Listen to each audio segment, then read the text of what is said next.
Hello there, Vlad here. Welcome to my studio and CatPick Fridays. I was about to name an episode number, but no, this is CatPick Fridays Summer Games, Summer Fun, something summary. Summary? Let's pretend that is a word.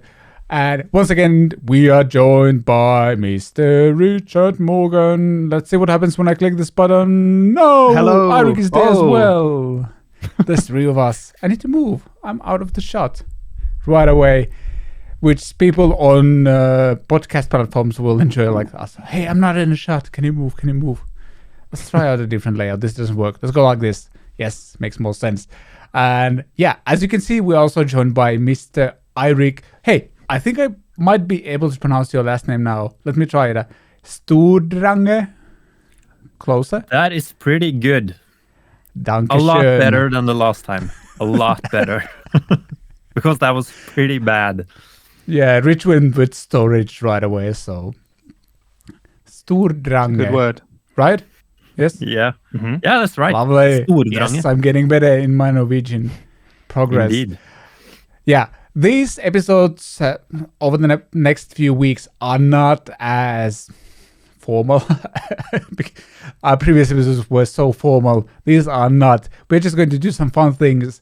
Like today, we are doing the top 5 guitar lists, and one of us, I'm not going to say who, but Rich kind of went with top 7 guitars or something like that right away. And it wasn't clear exactly how many you wanted. When you said 5, that could be between 5 and 8 for me. So I think I did the middle ground by picking 7. Yes, well done, I guess. I don't know. Let's get into it right away. Rich, do you want to start? Or Pete, do you have... Oh, by the way, I should mention, my brother Pete is producing these shows for us. He's helping to do switching and running all the photos and stuff because there's a lot of things going on. And, yep. Pete, do you have Rich's first guitar lineup or first, last? You said that you don't have them in, like, order, right? No, but just before we start, I just thought perhaps we could maybe sort of guess what the others might have in theirs. Maybe if there's a guitar or two that might be not a surprise or something. Yep, I like that. If either of you want to guess. For example, what might my number 1 be? My number 1 is... You don't have a number 1. My number 1 is the guitar that I refer to often on my own channel as my number 1. So if you guys have ever watched my channel, you'll know what it is. It's the blue telly thing, right? I agree. Eirik's like, yeah, definitely. Okay. All right, well, let's show my number 1 then. Peter's trying to find it. Where's number 1? Where's number 1? Mine are all labeled with the numbers, so hopefully it should appear out. Yes, there it is. That's a file photo, but you're both right, and I'm happy that you do watch my channel every video. That is my number 1 guitar, and I picked this because it's the one which I do refer to as the one I normally pick up first. It's a 2014 Fender Special Run Mexican-built Telecaster. It has a beautiful satin finish in ocean blue candy. It has a rosewood board.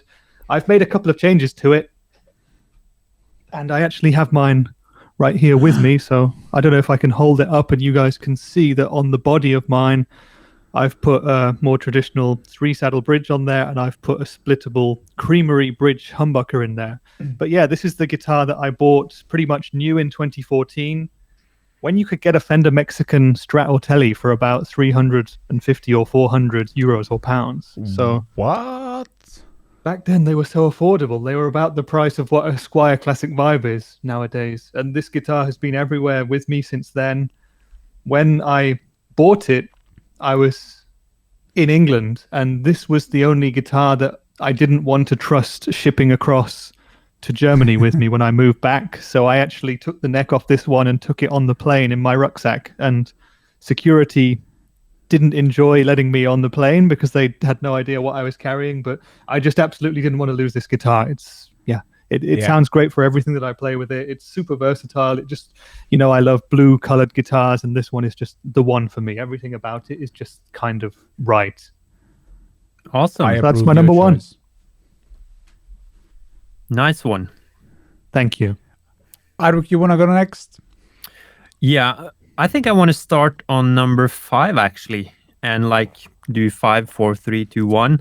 That was kind of the idea until Rich blew it up right away from the start. Yeah.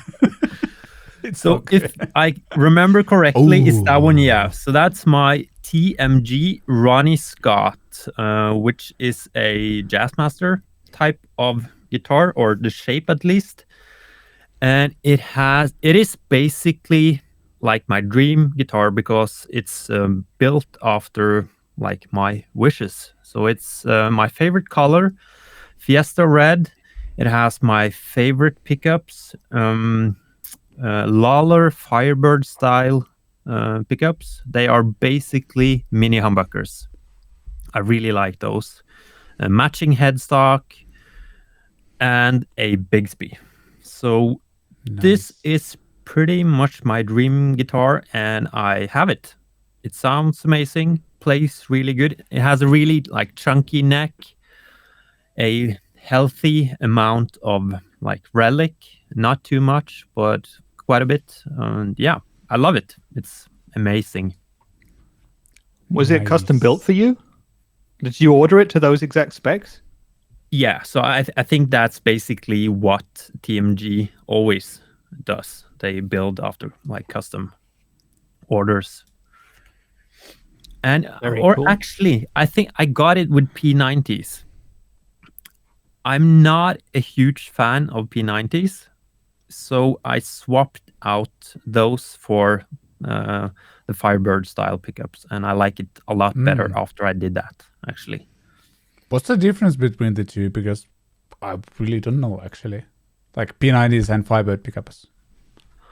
You know what? I'm not completely sure what the difference between a regular mini humbucker and a Firebird style pickup even is, but a mini humbucker is more like closer to a single coil than a humbucker, I believe. Yeah, I'm not sure what a P90 really is, to be honest. Do you know, Rich? Yeah, a P90 is a single coil pickup. You know, it's obviously created slightly differently to a Fender style traditional single coil. And a mini humbucker is a humbucker, you know, in that it has two coils that cancel the hum out, but it does have a lot more kind of like top end chime, more like a single coil. It's kind of like a middle ground between the two. Yeah. Oops, I find like mini humbuckers and Firebird style pickups to be like the most like versatile pickups ever. I do like P90s sometimes, but they are a bit like too punchy for me. I like to have my pickups have like a slight compression in them, and I find that humbuckers and especially mini humbuckers do that really well. Yeah. So yeah, that's my number 5. Looks awesome. Right, my number 5 is Pete Q. The photo is like, this might sound a bit egoistic, but it's my VHC custom, a kind of 335 Les Paul hybrid I've built myself. And yeah, it's not the best guitar in the world. There's a bunch of like mistakes on it, but it's mine. I built it myself. It's my baby, and I'm not afraid to modify it, for example. And like, it took a while to get it right because like I think I messed up the neck angle also slightly, and also like the fretboard, when I was gluing it, it moved just a little bit. We had to like compensate for a bunch of things. But after a few trips to a luthier and like few like fret levelings and stuff like that, it plays great. Sounds great as well, and you've seen it on my channel a lot over the years. Like, it's just a great guitar, and I think it looks pretty nice. I kind of like the logo I made on it as well. I didn't want to go like, I tried to decide what to do because I can't use the Gibson logo and I didn't want to use it, so I created this VHC thing that you can't actually see on the photo I just I shared for this show. But yeah, there's a logo. It says VHC, which I guess stands for Vladimir Halinen Custom, which means something. But yeah. So did you actually guitar. like carve out everything and build everything on that guitar? Yes. Really? Yes. Wow. Yeah, I was at one of those guitar building courses, so I had a great teacher to kind of guide me through. Yeah, This sure. was my But second still. build. So what helped is that it's a flat top. It's not a carved top, so that saves so much time. It's Yeah. pretty much based on like Gibson Midtown Custom that I had as well at some point. So yeah, there's a mahogany body. Then I carved out the sides. There's like a center block going on, and then there's a maple top on it, and it's painted black, white binding, and very traditional 2 volume tones, 3-way pickup switch. And initially I went with Gibson burst buckets on it, that the actual Gibson Midtown Custom comes with, but I didn't enjoy how they sounded, so I actually got myself a set of Sheptone Tribute pickups they specifically recommend for semi-hollow guitars, and they work great. Right. The burst Also, mine buckers, doesn't they're have- not great. No, honestly. I don't like it. It kind of sucks that you buy like a 2,500 euro Les Paul, and I think those pickups don't do those guitars justice. I don't know where they like keep putting those on their guitars, but I don't like them. Nope. So yeah, that was my number 5. Maybe slightly egoistic to put a guitar that I built myself, but we're breaking the rules here already, so I don't mind. No, I think that's pretty special. If I'd built a guitar myself, I'm pretty sure I would have that in my top 5. Your top 7, you mean? True. My top 7. That would be- exactly. It Sorry. would probably be top 8 at that point. Yeah. Yeah. My top 8 choices for my top 5. All right, Rich, you take your second turn. Or I don't know how many turns you're about to take, but just go. Okay, let's go with my second choice, Guitar 2. And this is, you'll see from the color where I'm kind of going with this. This is, well, it's pretty much a bog standard Gibson SG, but it's one in a special color that they did called Candy Apple Blue back in the early 90s. And it would just fit absolutely perfectly with my number 1 choice, my number 1 telly. And I don't just want it because of the color.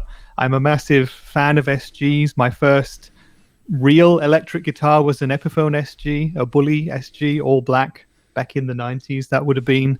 And I've loved SGs ever since. One of my biggest influences when I was younger was the Stereophonics, for some reason, back when they were doing their first 2 indie rock records, and Kelly Jones, the singer, played a Cherry Red SG. I'm also a massive AC/DC fan, although I preferred Malcolm to Angus, but that's not the point. SGs have always kind of been there in my mind and in my head, and I just feel like if I could track one of these down in Candy Apple Blue, it would make a perfect double team with my telly in Ocean Blue Candy, so that's why I picked this SG. I don't think I've ever seen either of you two play an SG. Could I be wrong, Eirik? If I don't ever recall seeing you with one. I have a Maybach SG. The one from with a P90, right? Yeah, from the first 42 Gear Street. True, you do. I stand corrected. Really like SGs, actually. And this one is really nice as well. Does it have burst buckers? No, it just has Gibson 90s standard pickups. So it's like this guitar is 30 years old. So I think the chances of me ever finding one are like very, very small. But if anyone knows someone who has one of these and wants to get rid of it, I'll take it. I'm going to say the same thing about the other 5 guitars on my list, by the way. This could be a very expensive video. Nice.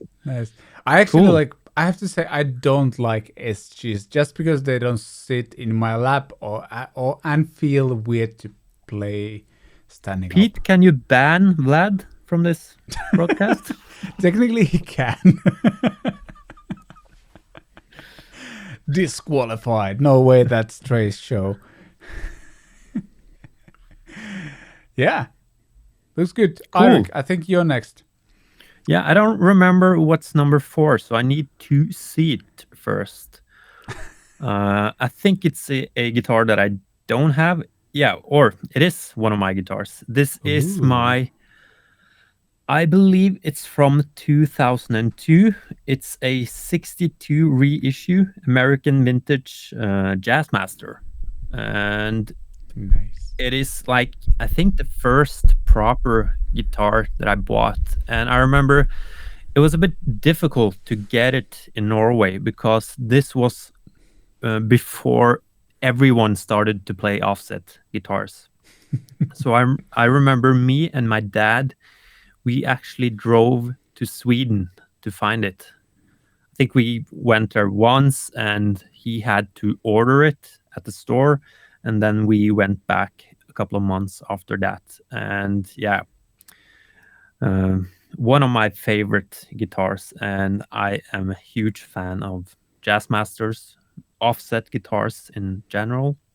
I don't use it that much, but it's a guitar that I always come back to. And yeah, it's a great one.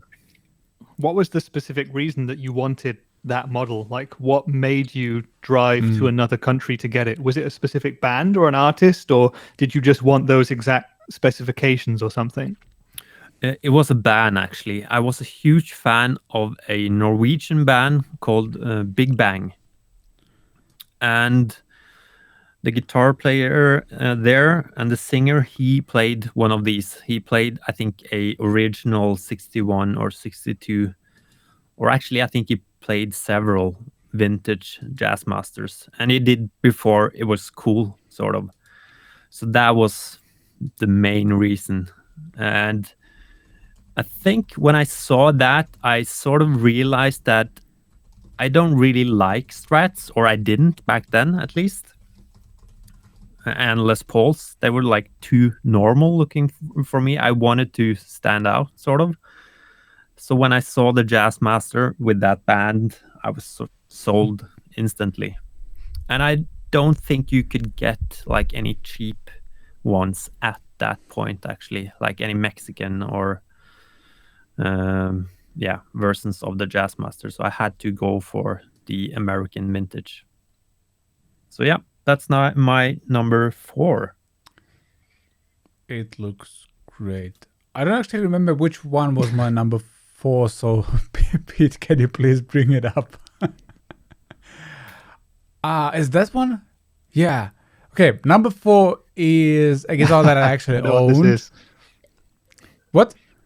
Did you guess I know it? this one. We've talked about it. Oh yeah, you know the this one that got yeah. away. Yeah, exactly. Oh, yeah. It's the one that got away. It's the Gibson Les Paul Standard 2012 model, which I talked about in one of our CatPick Fridays episodes, and it was like, yeah, it was one of the more modern ones. So it had like a compound radius on the fretboard and asymmetrical neck, and what other wizardry it had? It was, it had like, this was the first one where they had this kind of taco-shaped like weight relief thing going on, which apparently like increased body resonance and stuff like that. And also it had coil splits for both of the pickups, and also it had this kind of bypass switch, if you will. I think if you pulled out one of the tone controls, it would basically bypass all the other electronics and just go from the bridge humbucker to the output right away. And it was a very different sound than with like tone pots in between. And I love that guitar. It sounded great. It played great. It felt a bit more modern to play. It didn't have the robot tuners, by the way, that I think 2011 models had. Bummer. Gibson kind of got rid of those pretty quickly. And yeah, I unfortunately had to sell this one. We were students at the time with my wife and just needed the money. I think I had to buy like a new laptop or something and be able to fund it. And when you're a student, you don't have that kind of money. So I had to sell it. I still miss it. It's like the only guitar I've sold that I like really, really miss. Just watching at this picture hurts. Yeah. Nice. It was great.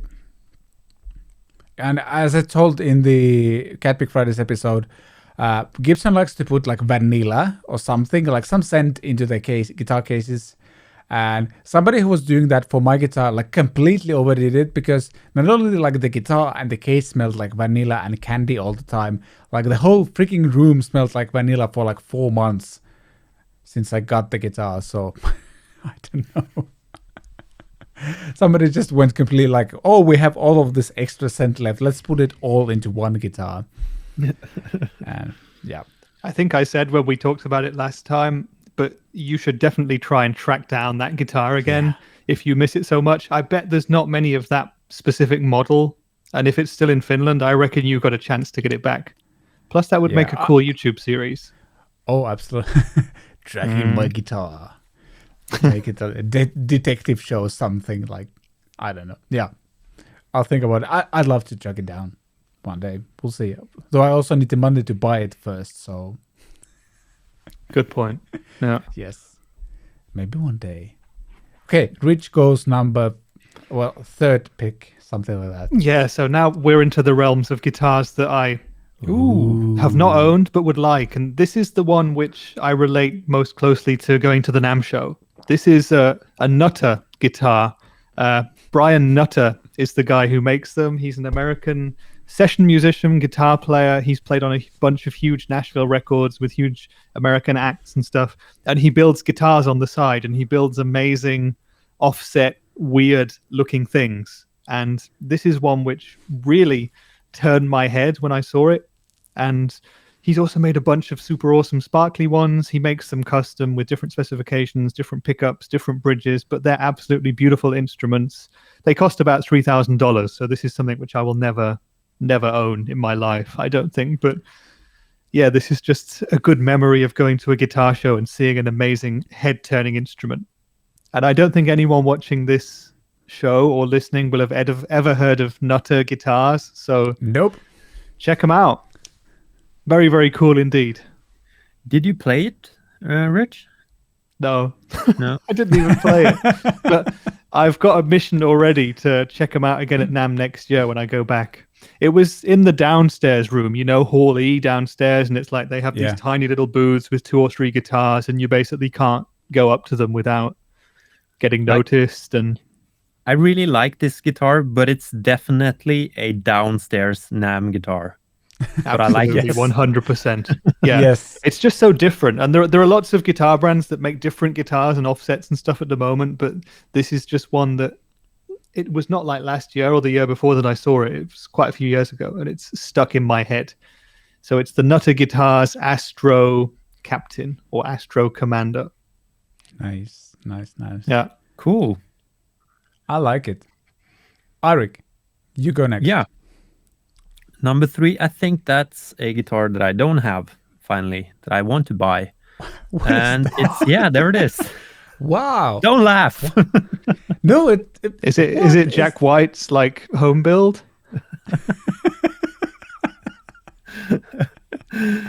No, it's a German company called Shore Guitars. That's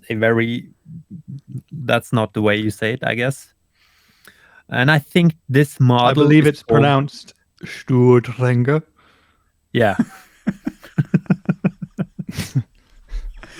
Das ist true. Sturmdränger guitars. Yeah, and the model is called, I think it's called the Owl. And you can actually... I'm not sure if you could do it on both pickups, but with the bridge one, you can move it and place it wherever you want to. Oh, cool. Yeah. Is that a modern guitar?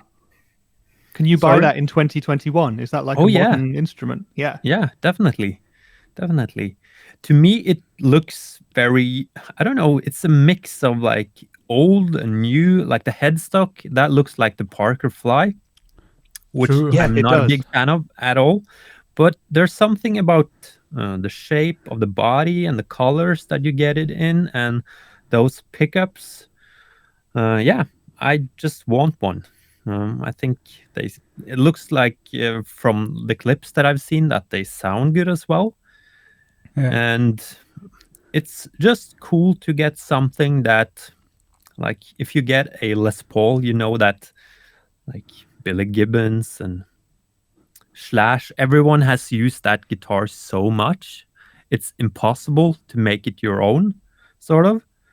Yeah. But I guess with this one, it's that is more possible to create your own sound and like how it looks and everything. So yeah, I really want one actually. Are these guitars expensive or affordable, or what's the price range on something like that? You know, I'm not too sure. They are hand built in Berlin, so I guess they are quite pricey actually. Well, how do you spell the brand name? I'm really interested to check these out.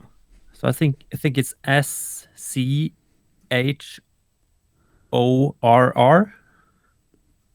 Sure. Okay. Yeah. Sure. Somehow, like, I immediately visualize, like, if you could motorize that moving pickup and, like, make it move back and forth, that would be, like in a live setting, that would be such a cool thing to do. Like, just seeing your pickup move on the guitar back and forth, like, add some LEDs on it as well. Something, I don't know. Like, would be a great show guitar. Yeah, indeed. And they have blue ones. Sorry, you're looking at them right now, yeah.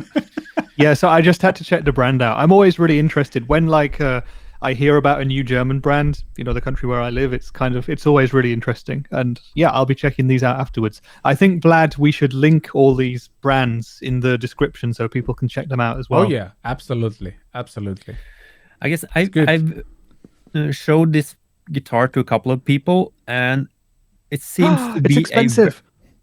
It is. Sorry, carry on. Yeah, you won't get that guitar for less than 3,000 euros. Oh, really? Yeah. If you want like the sliding pickup and stuff. Whoa. Yeah. Okay.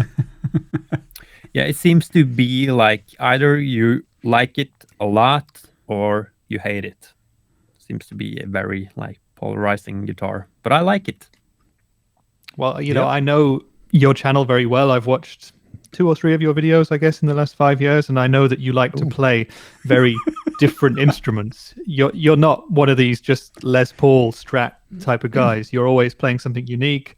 You've got a thing for old amps at the moment, different pedals. You do things differently. So that, for me, that would fit you really well. Yeah, cool. Yeah, I like it. Is it me next? I think it's me next.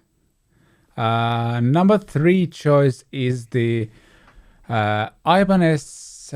What's the model number? I just forgot. It's the John Petrucci model that they only had in the 90s for a very limited time, and it has this stupid, crazy Picasso painting finish on them, and it's a collectible item. They haven't produced those in like 20 years at least, because it's been with Music Man for at least 20 years now. So yeah, they don't produce that, but I kind of want to get one. It's like a silly RG shape and completely over the top finish on it, and it has a Floyd Rose that I kind of don't like, but it's, I don't know, it's part of my like childhood looking up to John Petrucci and watching his instructional VHS and stuff like that, and him playing that guitar. Just kind of want to get one of those at some point as well. I'm not sure whether, like, if I had the money, whether I would like chase down one of these first or that Les Paul. Actually, maybe this one. And cool. Yeah. What color do you prefer of those 5? I'd probably go for the one that's like second from the left side. So this kind of bluish something like, and shades of pink and red and purple. Yeah. Not the camo finish ones. I don't like camo finishes. I actually have a friend that used to own the one all the way to the left. Ooh. Not sure if he still owns it, but he used to have one. That's the finish I'd go for, the one on the left. What about you, Eirik? Which one would you pick? Yeah, the one to the left. You know, this is a guitar that is not up my alley, but for some reason, I like this one. I remember my friend having the one to the left, and I actually think it's quite cool. So yeah, I would go for the one to the left, I think. Mm-hmm. Yeah. And you, Rich? Did you say The one already? the one on the left. Yeah. It's a close thing, I guess, between actually the 3 from the left to the middle. The black and white one is also kind of cool, but I think the one on the left, it just has slightly more vibrant colors that just sort of attract me more than the one that Vlad would choose, the one second from the left. Yeah. I'm a modest man. I want my guitars to be, well, that's nowhere close to modest, but you know, I pretend to be one at least. So yeah. So why is there just a neck and some pickups on the right side there? What? What? For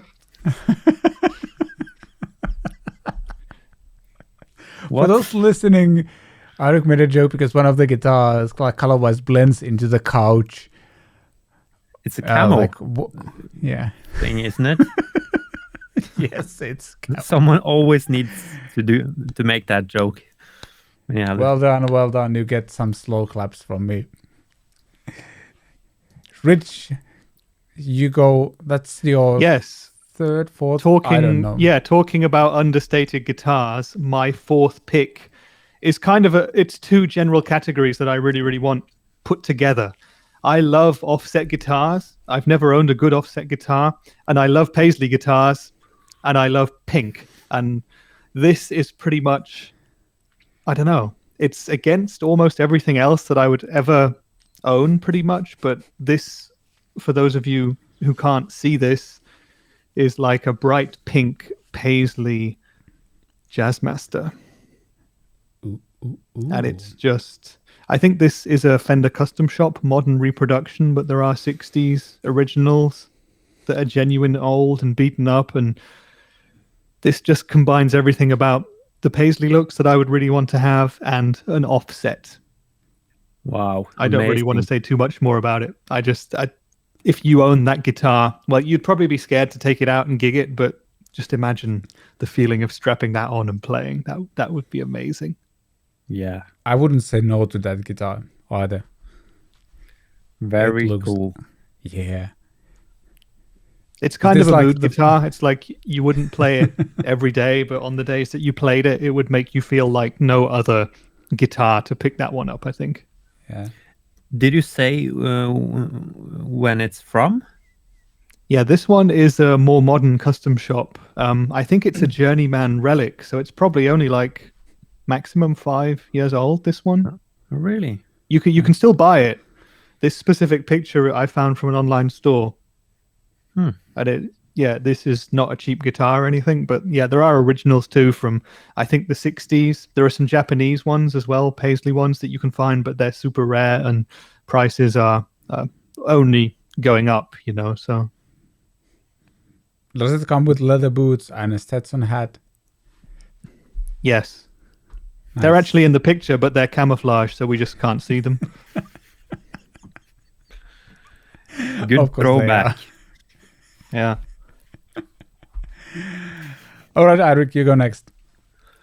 I think this should be a Gibson custom shop. Am I correct? Is this number 2, by the way? I think so. Yes. Yeah, there it is. Yeah. Ooh. A 355. Yeah. I do have a 335. I think I talked about that one in a previous episode, actually. It's a special guitar to me because I got it from my dad, but it's not the best sounding guitar that I have. So I've been thinking that I want another one or something close to that at least. And this one is just so nice, but they are very pricey and hard to find. And yeah, so the custom shop? Don't think, yeah, indeed. So I don't think it will happen anytime soon, at least, but it's on my list, at least for now. So is the difference between like 335 and this like that weird selector switch thing? And maybe the bridge is slightly different as well, right? What's the difference? Yeah, between the two? I'm not completely sure. I'm not sure what the difference is. I don't think the shape is any different. You have the binding, which I guess you can get on a 335 as well. But yeah, not too sure actually. And I never tried one either. I've just seen photos and I've always wanted one. Yeah, I wouldn't say no to this one. Nope. Yeah, that is a beautiful guitar. Yeah, indeed. Okay, Vlad. My number 2 choice is sticking with the theme of the previous one, actually, because this is also one of the guitars, like, I almost bought one, but then I backed down. It's the Music Man JP16 from like early years when John Petrucci joined Music Man. It's a white guitar. I have a thing for white guitars. I don't know why, but it's just fairly simple, incredibly ergonomic to play, and I'm not 100% sure actually whether I would prefer this one over the Ibanez one. I really don't know. This has a more hassle-free bridge, and it has a piezo pickup in it as well, so that would be kind of fun. But then the Ibanez one is a more iconic one. Not sure, but I don't know. I don't know why I really like just like white guitars, but that just speaks to me. It's like part of my youth and like just really idolizing that guy and his guitars, and yeah. Plus all the have piezo like a sound. massive? Sorry. Yeah. Does it have a massive cutaway there at the top of the body, or is that the light? It has a massive cutaway as well. It's the most ergonomic guitar I've ever played. It's just completely out of the way. Richard, do you think this is too far away from what you usually play? Could you have a guitar like this?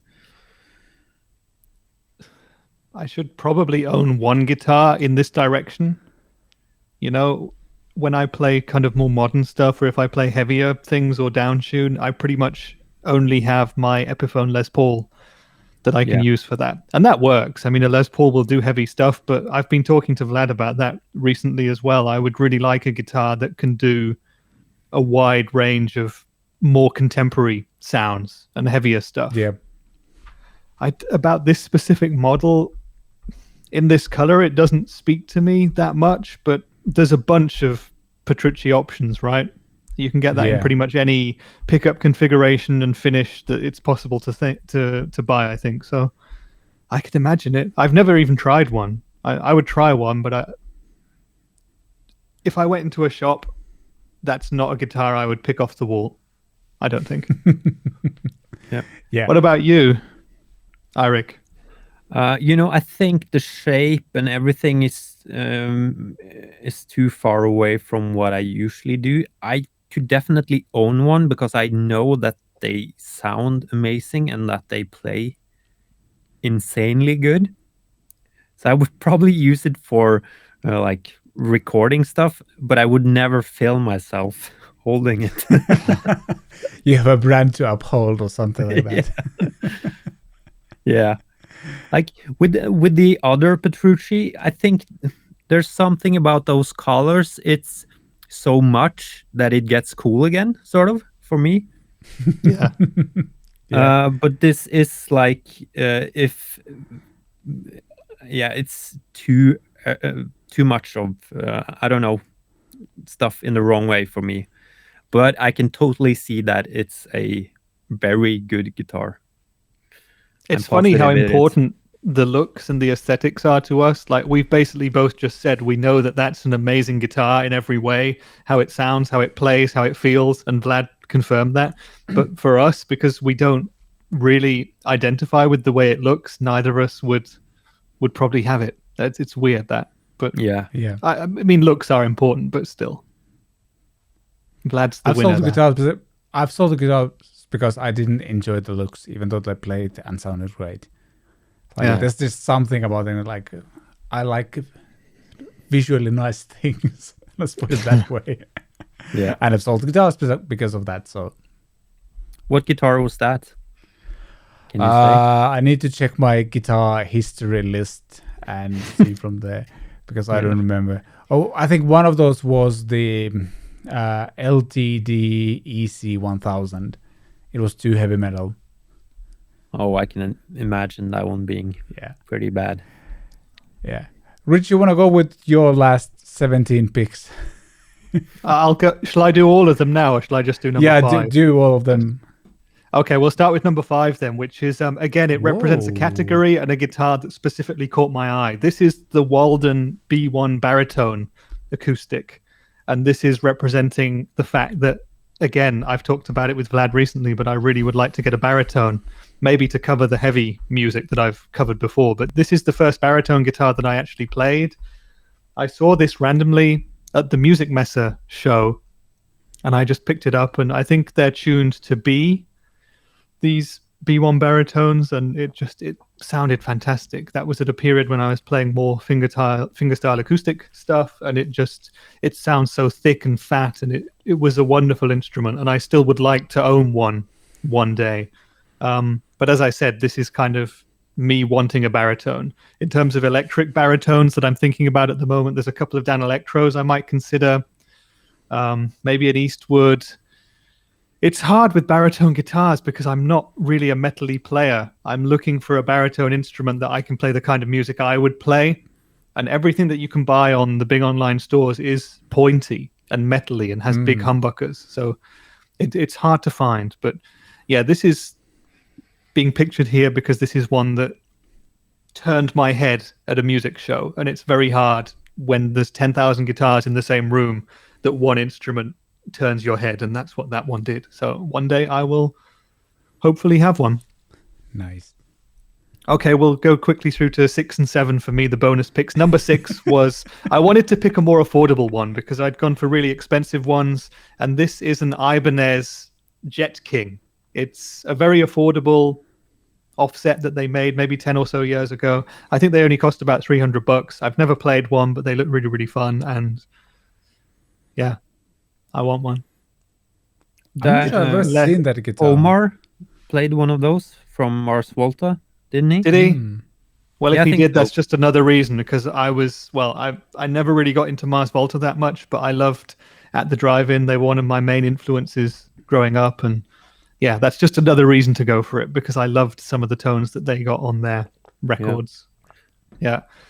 And Really nice yeah, one. I was browsing online last night and I saw number 7 again, which is a newish guitar, which I really, really want to own as well. And I just thought, yeah, let's whack it on the list because it fits into my kind of theme of wanting blue guitars. It's a hollow body. It's one of the new Epiphones. It's a Casino Worn and P90s, which I love. It's you guys can see how it fits into my visual look and aesthetic. It would be ideal. There was an olive drab one as well, which is kind of a bit like almost like a Chris Cornell guitar. And I think since 2020, Epiphone have really changed. They've made new things. They've innovated. They've been able to go much freer than what Gibson have done. And they've made instruments that they have the classic looks. They keep some classic things, but they add new stuff to them. And that's what this guitar represents for me, like a 21st century Epiphone. And I've yet to see one in person, but when I do, my wallet will probably take a hit.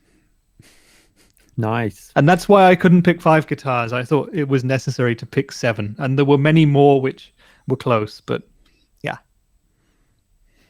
I like that a lot. I'd play that. I'd give it a try and looks great. I think it also has like the new Epiphone headstock, right? Yeah. That's another reason, right? Obviously. I haven't seen that new headstock, and it's a bit difficult to see on this photo, but I need to check that out. Is it better, the new headstock? Yeah. I mean, especially on the Les Pauls and the SGs, you notice it a lot more. It's a bit less noticeable on the hollow body guitars because they had different headstocks anyway. But yeah, it makes a difference. And I'm amazed that Epiphone didn't do that sooner. But there you go. This is part of their new thing. It's great. I really like what Epiphone is doing right now. Cool. Yeah. I approve your choice. Not that you needed my approval, but anyway. Is it me next? My number one? It's Eirik. It's Eirik, that's true. Eirik's number one. Oh, No surprises there. Nope. So yeah, this is a guitar that I own. This guitar, it's a Fano PX6, by the way. It's a guitar that's been on my channel from the beginning. I remember I had a Gibson Custom Shop 58 reissue Les Paul. That was good, but I didn't really bond with that guitar. And then there's a local store here in Oslo, and they were selling this one. It's a 2011, I think, model. So this is from when Dennis Fano was building his guitar himself. And I think the owner of that store was selling this guitar, actually. It was not like from the shop. It was a private sale, actually. And I was able to swap in my custom shop for this one. And this is when I fell in love with the Firebird style pickups from Lawler. They are amazing. And yeah, that whole guitar is just awesome. I don't think I've ever played a better guitar, actually. Yeah. Like, this is the guitar, like, I remember, like, first times I've seen your channel, it was this guitar and then the Black 335. Like, those are the guitars I remember you playing. Yeah. Like, seeing your demos at the time, and Yeah. I like that a lot. It is extremely versatile. Like, when I think of a versatile guitar, I think of like a PRS with a bunch of knobs and you can split everything, and then it works for many things. But this one is just so simple and it works for basically everything. So yeah, I don't use it that often on the channel anymore because I have so many other guitars that I need to use. But yeah, humble brag. I know. Sorry, continue. No worries. Yeah, but when I'm recording guitars and stuff like that, I always use that one for some parts at least. It's just an amazing guitar. And actually, I just sold it to my company from me as a private person. So I had to talk to the owner of that guitar store again to check the price. And it's going up in price, actually, because it was built by Dennis Fano himself. So it was a very good investment as well. So there's my number one. Amazing. And my number one is...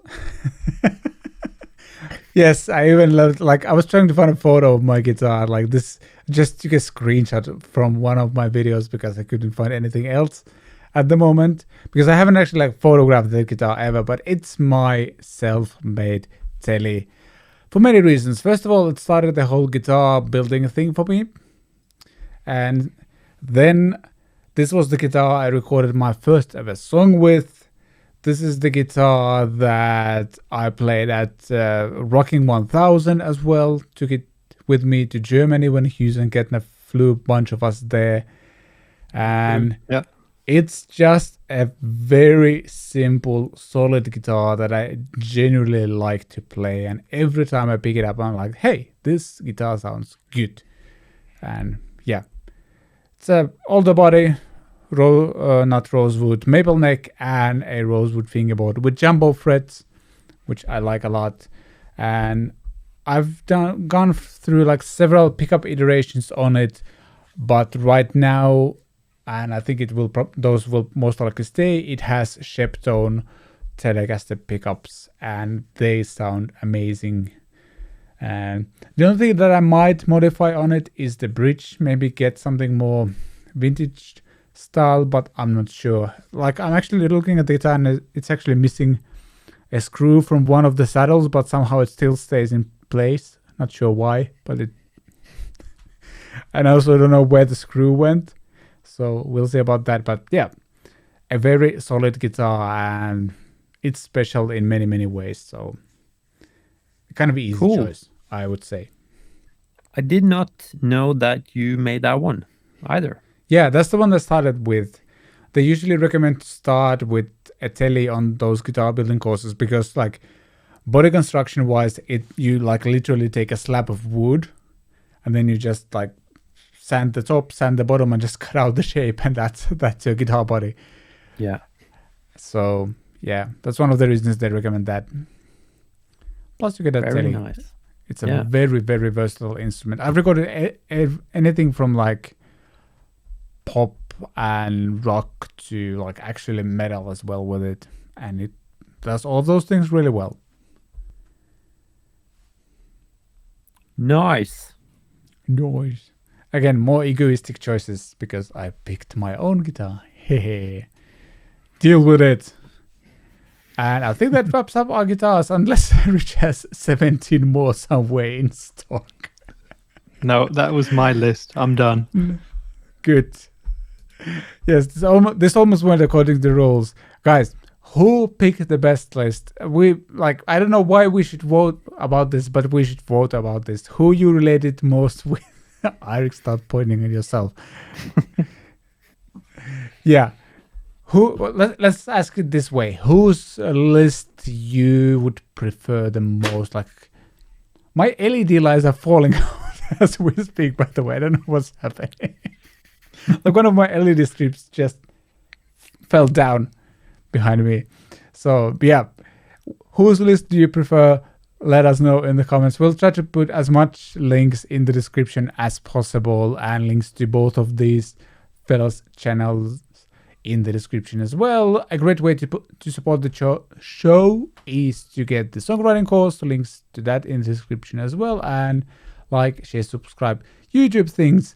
Thank you so much for watching. Have a great summer. We shall see you next time. Oh, and we have our signature lame farewell thing. Bye, podcast. Bye, podcast. Bye, podcast.